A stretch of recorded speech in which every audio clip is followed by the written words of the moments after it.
Mash potato, যেটা Chinese item stake কিংবা চাউমিনের সাথে বেস্ট একটা কম্বো।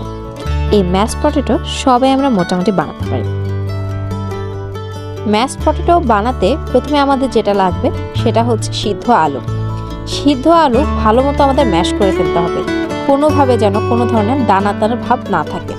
তারপর যখন ভালো করে ম্যাশ হয়ে যাবে, তারপর একটি প্যানে ভালো মতো বাটার দিয়ে নিতে হবে। বাটারটি ভালো মতো গরম হয়ে আসলে তাতে চিনি দিতে হবে। চিনিটা দেওয়ার পর যখন একটু ক্যারামেলাইজড কালার চলে আসবে, তখন আলুটা দিয়ে ভালো মতো নাড়তে থাকবো।